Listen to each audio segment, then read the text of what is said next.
সবাই বলো ফেব্রুয়ারিতে যে কাঙ্ক্ষিত নির্বাচন, সেই নির্বাচনে সারা দেশের মানুষ দীর্ঘ 18 বছর সঠিকভাবে তার ভোটটা দিতে পারেননি। সেই ভোট দেওয়ার জন্য সবাই অধীর আগ্রহে রয়েছেন। বিএনপির ভারপ্রাপ্ত চেয়ারম্যান বলেছেন, আসেন আমরা সকল ভেদাভেদ ভুলে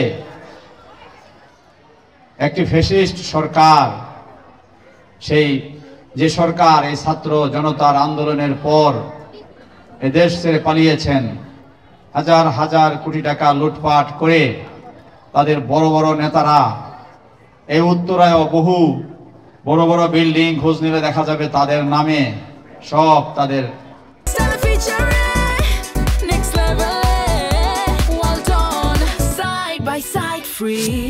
পরিবার অনেকে নিয়ে পালিয়েছেন, পরিবার ছাড়াও অনেকে পালিয়েছেন।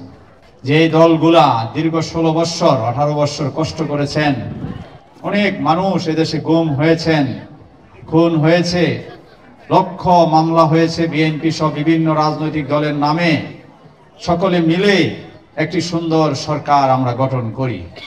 আসেন সকলে মিলে নির্বাচনে আমরা অংশগ্রহণ করি।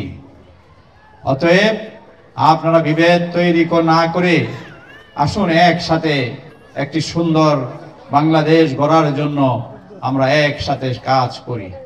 তারপরেও দু একটি রাজনৈতিক দল বিশৃঙ্খলা করার চেষ্টা করছে, নির্বাচনকে বিলম্বিত মানে পিছিয়ে দেওয়ার চেষ্টা করছেন।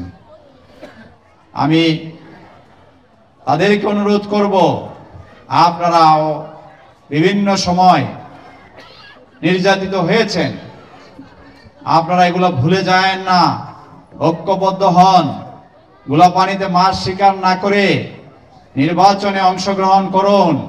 যথা সময়ে নির্বাচন ইনশাআল্লাহ বাংলাদেশে হবে। যে সকল অন্যায়, জুলুম, অরাজকতা, বিশৃঙ্খলা হয়েছে, সেই সকল কিছু অতীতকে ভুলে গিয়ে একটি সুন্দর বাংলাদেশ বিএনপি গঠন করবে ইনশাআল্লাহ। আপনারা খালেদা জিয়ার জন্য দোয়া করবেন।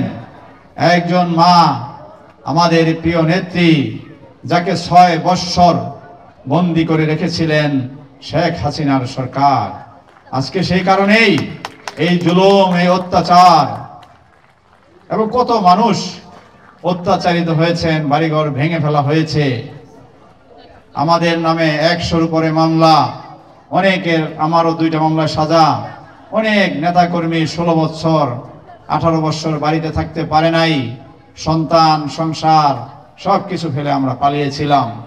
যাই হোক, এই দীর্ঘ আন্দোলনের পরে মানুষের মধ্যে আস্তে আস্তে যেই ক্ষোভ, সেই দানা বেঁধে একটি বিশৃঙ্খল পরিবেশ করেছিল শেখ হাসিনা, সেই পরিবেশ থেকে ছাত্র জনতার আন্দোলনের পরে বাংলাদেশে একটি সুন্দর পরিবেশ এখন বিরাজ করছে।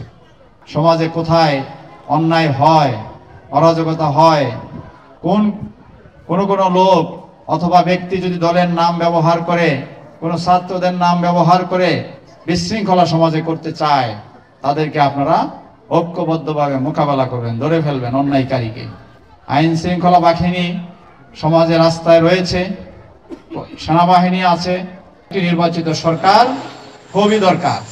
নির্বাচনের মাধ্যমে যখন সরকার আসবে, তখন আপনি ওই দলের বা যারা বিরোধী দলে আসবে, ওই দলেরও আবার নেতাদেরকে আপনারা ধরতে পারবেন, কথা বলতে পারবেন যে সমাজে তো অন্যায় হচ্ছে, কাজ হচ্ছে না, রাস্তাঘাট ভাঙা, মাদকের সমস্যা, তখন আপনারা বলতে পারবেন।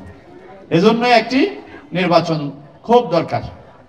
সেই নির্বাচনের জন্য আপনারা প্রস্তুতি গ্রহণ করবেন এবং সবাই মিলে একটি সুন্দর দেশ গড়ার জন্য আপনারা আমাদেরকে সহযোগিতা করবেন।